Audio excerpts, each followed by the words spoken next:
Hello friends, आप सब लोगों का स्वागत है मेरे यूट्यूब चैनल में। मैं हूं डॉक्टर अर्पणा और मैं शेयर करती हूं आप लोगों के साथ कुछ हेल्थ टिप्स। साथ ही हम बात करते हैं कुछ डिजीजेस के बारे में, कैसे उनके सिम्टम्स के साथ डील किया जाए और होम्योपैथी कैसे आपको मदद कर सकती है। तो दोस्तों, आज हम लोग बात करेंगे पाइल्स के बारे में, या जिसे हम बवासीर भी कहते हैं। तो इससे पहले कि ये टॉपिक मैं शुरू करूं, मैं आप लोगों से कहना चाहूँगी कि अगर आपने मेरा चैनल अभी तक नहीं सब्सक्राइब किया तो इसको सब्सक्राइब कर लीजिए। साथ ही बेल बटन को दबाना ना भूलें, ताकि जब भी मैं कोई वीडियो पब्लिश करती हूँ या जब भी मैं लाइव कंसल्टेशंस में हूँ तो आप लोग मेरे साथ जुड़ सके और इसका पूरा बेनिफिट उठा सके। तो चलिए शुरू करते हैं आज का टॉपिक, पाइल्स। तो सबसे पहले समझते हैं ये पाइल्स क्या है। तो ये पाइल्स एक कलेक्शन है टिश्यूज़ का, जो कि आपके एनल रीजन में हो जाता है, और वो इसलिए होता है क्योंकि वहाँ पे किसी तरह का इन्फ्लेमेशन हो रहा है, जिस वजह से या तो ब्लड वेसल्स है या मसल्स है या जो भी इलास्टिक टिश्यूज़ हैं एनल म्यूकोजा में, तो उनकी कुछ कलेक्शंस हो जाती हैं। तो जैसे मस्सा जैसा वहाँ बन जाता है, वहाँ एक स्वेलिंग जैसी बन जाती है, तो उसको हम कहते हैं पाइल्स। तो अब पाइल्स के कारण क्या है? तो इसका सबसे पहला कारण है कि कॉन्स्टिपेशन। अगर बहुत ज़्यादा क्रॉनिक कॉन्स्टिपेशन का केस हो तो उसमें पाइल्स हो सकता है, या अगर डायरिया हो तो भी हो सकता है, क्योंकि बार बार आप टॉयलेट का इस्तेमाल कर रहे हैं तो पूरा जो एनल पैसेज है उसमें एक्स्ट्रा फोर्स पड़ रहा है, प्रेशर पड़ रहा है, जिस वजह से मस्से या टिश्यू स्वेलिंग हो जा रही है, ब्लड वेसल स्वेलिंग हो जा रहा है और आपको पाइल्स या हेमोरॉइड्स या जिसे बवासीर कहते हैं वो हो रहा है। फिर कई बारी प्रेगनेंसी में भी ऐसा हो जाता है। अगर बहुत ज़्यादा भारी सामान उठाते हैं, हेवी लिफ्टिंग आप कर रहे हैं कुछ सामान का ऑन अ रेगुलर बेसिस, तो उससे भी पाइल्स हो सकते हैं। तो ये कुछ कॉजेज़ हैं पाइल्स के।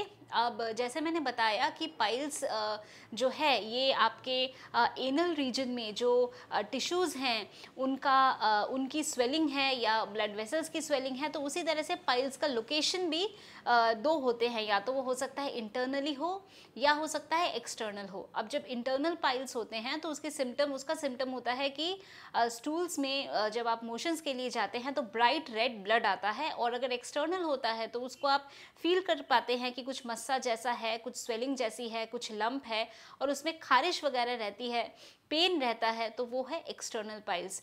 अब पाइल्स को हम ग्रेड 1, ग्रेड 2, ग्रेड 3 और ग्रेड 4 तक भी कैटेगराइज करते हैं। तो जो ग्रेड 1 है यानी कि छोटा सा साइज में है, ग्रेड 2 थोड़ा सा बड़ा है, ग्रेड 3 जनरली जो अंदर से बाहर की तरफ आ रहा है, पर अगर आप उसको अंदर डालने की कोशिश करेंगे फिंगर से तो वो अंदर चला जाएगा। तो अगर अंदर तक चला जा रहा है पाइल्स आपका तो वो ग्रेड 3 है। फिर एक ग्रेड 4 यानी कि वो बाहर से एकदम लटका हुआ है और आप उसको अगर कोशिश भी करेंगे फिंगर से अंदर डालने की एनल कैनाल में तो वो नहीं जाएगा। और जनरली ग्रेड 4 वाला जो होता है उसको जैसे कन्वेंशनल मेथड में फिर सर्जरी कहा जाता है कि इसके लिए सर्जरी करवानी पड़ेगी, तो वो होता है ग्रेड 4। तो ये तो थे पाइल्स के टाइप। सिम्टम्स जैसे मैंने आपको बताया, सिम्टम्स में क्या होगा, पेन होगा, स्टूल्स में ब्लड आएगा, जलन होगी, कटिंग जैसी फीलिंग होगी, आपको कुछ लंप जैसा महसूस होगा, खारिश वगैरह होना, मोशंस करने में प्रॉब्लम होना। तो ये कुछ साइन एंड सिम्टम्स हैं पाइल्स के। तो अब हम जानते हैं कि अगर पाइल्स है तो हमें किन चीज़ों को अवॉइड करना चाहिए। तो सबसे पहली चीज़ हमें ध्यान रखना है कि कॉन्स्टिपेशन ना हो, और जब आप टॉयलेट करने के लिए जाएं तो बहुत देर टॉयलेट सीट पे बैठे ना रहे और स्ट्रेन ना करें, क्योंकि जब आप स्ट्रेन करते हैं तो उस वजह से भी जो ब्लड वेसल्स हैं या टिश्यूज़ हैं तो उसमें सूजन आने का डर रहता है। तो इसलिए बहुत ज़्यादा स्ट्रेन ना करें जब आप मोशंस के लिए जाते हैं। अगर कॉन्स्टिपेशन है तो उसको सबसे पहले ट्रीट करें, कॉन्स्टिपेशन का कारण देखें क्या है। अब कॉन्स्टिपेशन के बारे में भी मैं डिटेल्स में आप लोगों से बात कर चुकी हूँ, एक मैं वीडियो बना चुकी हूँ, काफ़ी सारे मैंने उसमें जनरल मेजर्स भी बताए हैं कॉन्स्टिपेशन से बचने के लिए, तो उसको ज़रूर आप देखें वीडियो को अगर कॉन्स्टिपेशन की प्रॉब्लम है। मैं लिंक भी आपको दे दूँगी डिस्क्रिप्शन बॉक्स में। तो चलिए अब हम बात करते हैं कि होम्योपैथी कैसे आपको मदद कर सकती है। तो होम्योपैथी में कुछ दवाइयाँ हैं जो बहुत हेल्पफुल है पाइल्स के केस में। सबसे पहली मेडिसिन है एलोज, ALOES, एलोज। तो ये जो एलोज है ये पाइल्स में आपका जब आपको पाइल्स बाहर की तरफ निकले हुए होते हैं, प्रोट्रूडिंग होते हैं, गुच्छे जैसे बाहर की तरफ होते हैं, तो उस केस में एलोज एक बहुत ही हेल्पफुल मेडिसिन है पाइल्स में। अगली दवाई है हमारी नक्स वोमिका, NUX, नक्स MICA वोमिका। नक्स वोमिका जो पेशेंट्स होते हैं उनका पेट कभी भी ठीक से साफ नहीं होता है, उनको बार बार टॉयलेट जाना पड़ता है, तो भी उनको लगता है कि पेट ठीक से साफ नहीं हुआ, पेट खाली नहीं हुआ। 4 5 बारी 6 बारी भी पेशेंट्स जाते हैं। और जनरली वो पेशेंट्स होते हैं जो बिल्कुल फिजिकल एक्सरसाइज वगैरह करना पसंद नहीं करते।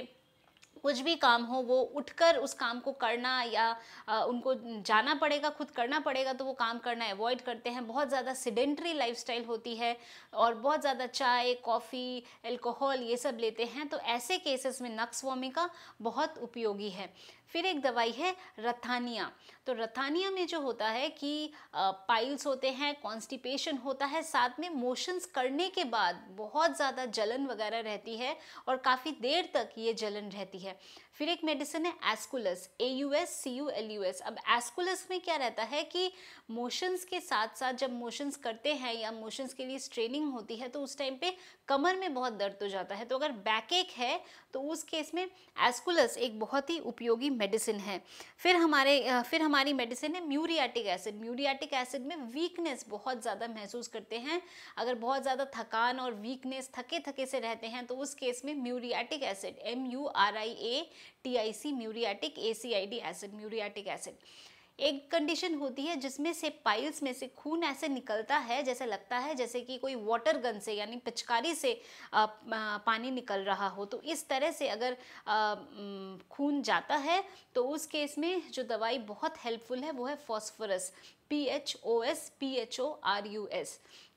तो दोस्तों, अगर मेडिसिन के बारे में आप लोगों को और ज़्यादा जानना है, आपको कोई अपने कंडीशन के लिए दवाई चाहिए, तो आप ज़रूर कमेंट सेक्शन में मुझे लिखकर बता सकते हैं। और आप मेरे साथ मेरे लाइव कंसल्टेशन में आप जुड़ सकते हैं और वहाँ पे आप अपने क्वेश्चंस मेरे से लाइव पूछ सकते हैं और मैं पूरी कोशिश करूँगी आप लोगों को मदद करने की और आप लोगों को इन्फॉर्मेशन देने की।